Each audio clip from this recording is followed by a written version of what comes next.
morning, good morning. Hello, everybody. How are you today? I am so glad you are here, and I hope you are having a great day so far. I am feeling happy, because today is a wonderful Tuesday day, and I get to see all my friends. So that makes me happy. How are you? All right, let's see. What day is it? We are in the month of May 2020. Let's count the days. Ready, set, go. 1, 2, 3, 4, 5, 6, 7, 8, 9, 10, 11, 12, 13, 14, 15, 16, 17, 18, 19. Today is May 19th. It is a Tuesday. Tuesday, May 19th, 2020. Now, what is the weather like outside? If you were outside yesterday evening, you might have noticed a little tiny sprinkle of rain. I was doing some gardening and it started dripping on my head. Wow. Right now, I'm looking outside. I can hear the birds. I can see some clouds. It's nice and cool, not too hot. Thank goodness. What a beautiful, beautiful sunny day with some clouds. All right, I have a lot of fun things ready for you. A book that I think you are going to love. And today's word of the day is, drumroll please, subtract. To subtract is to take away from. So you're probably familiar with that word already. Subtracting is taking away. So for example, if you're hungry like me and you want cookies, you might start with 2 cookies and eat 1. So you're subtracting 2 minus 1. And how many cookies are left? 1. Now if you start out with 4 cookies and you eat 2, 4 minus 2 equals 1, 2 cookies left. Or if you got a whole bunch of cookies, 1, 2, 3, 4, 5, 6, 7, 8 cookies, and you and your friends eat 4 cookies, how many are left? 8 minus 4 equals 1, 2, 3, 4 cookies left. Well, those will be eaten soon enough, I'm sure. So our word of the day is subtract. Let's use that in a sentence. Can you subtract 2 from 3? If you try that, you go 3 minus 2. So 1, 2, 3, and then we cross off 1, 2. How many are left? We have 1 left. Boom. 1 left. Subtract. All right. Time for some phonics. What do you see? What is that? It's a kite. Now, kite starts with a k, k. What makes that k, k? You guessed it. It is a K. K for kite. All right, next one. What is that? Something you use on a rainy day? Umbrella. What makes the sound? You. What's that? Is that a jar for jam or jelly? Starts with a j sound. What makes that j sound? It's a J. J for jar. What? Oh, that one already has it. What is it? It's yarn. Yarn starts with a y. Y for yarn. Ooh, who is she? She's got a crown on her head. That's right. It's a queen. Queen starts with a q. What makes a q? Q. Woo, X-ray. That's something you get at the doctor's office. X for X-ray. Good job.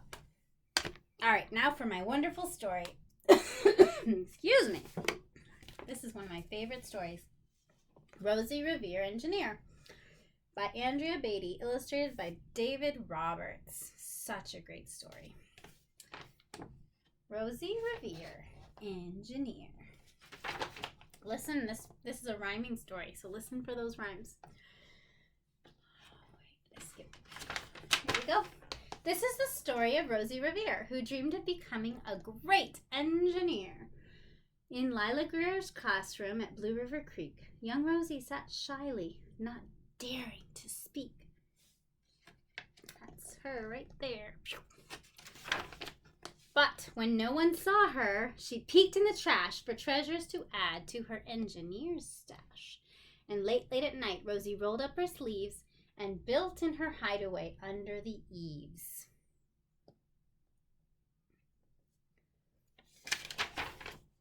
Alone in her attic, the moon high above, dear Rosie made gadgets and gizmos she loved.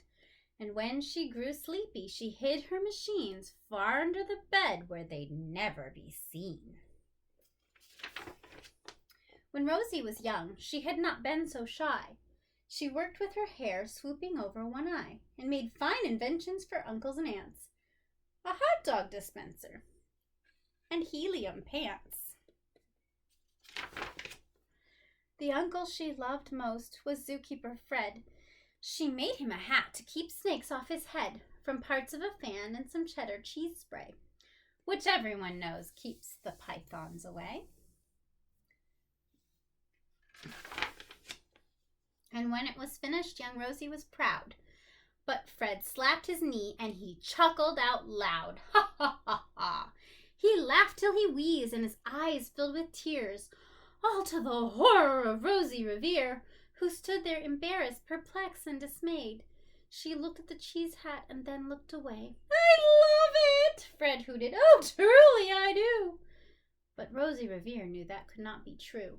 She stuck the cheese hat on the back of her shelf and after that day kept her dreams to herself.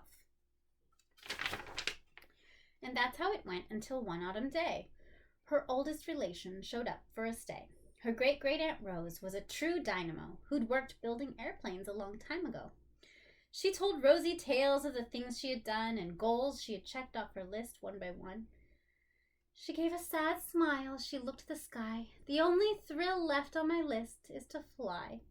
But time never lingers as long as it seems. I'll chalk that one up to an old lady's dreams.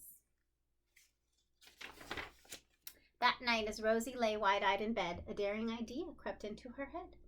Could she build a gizmo to help her aunt fly? She looked at the cheese hat and said, oh no, not I. But questions are tricky and some hold on tight, and this one kept Rosie awake through the night.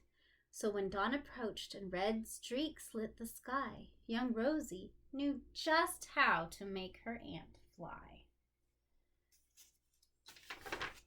She worked and she worked till the day was half gone, then hauled her cheese copter out onto the lawn to give her invention a test, just to see the ridiculous flop it might turn out to be. Strapped into the cockpit, she flipped on the switch. The Helio cheese copter sputtered and twitched. It floated a moment and whirled round and round, then froze for a heartbeat and crashed to the ground. Then Rosie heard laughter and turned round to see the old woman laughing and slapping her knee. She laughed till she wheezed and her eyes filled with tears, all to the horror of Rosie Revere, who thought, oh no, never, not ever again will I try to build something to sputter or spin, or build with a lever, a switch, or a gear, and never will I be a great engineer. She turned round to leave, but then Great-Great-Aunt Rose grabbed hold of young Rosie and pulled her in close and hugged her and kissed her and started to cry. You did it! Hooray! It's a perfect first try. This great flop is over. It's time for the next. Young Rosie was baffled, embarrassed, perplexed. I failed, said dear Rosie. It's just made of trash.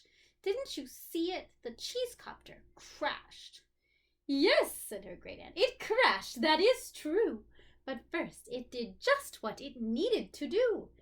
Before it crashed, Rosie, before that, it flew. Your brilliant first flop was a raging success. Come on, let's get busy and on to the next. She handed a notebook to Rosie Revere, who smiled at her aunt as it all became clear. Life might have its failures, but this was not it. The only failure can come if you quit. They worked till the sun sneaked away to its bed. Aunt Rose tied her headscarf around Rosie's head and sent her to sleep with a smile ear to ear, to dream the bold dreams of a great engineer. At Blue River Creek, all the kids in grade 2 build gizmos and gadgets and doohickeys too. With each perfect failure, they all stand and cheer, but none quite so proudly as Rosie Revere.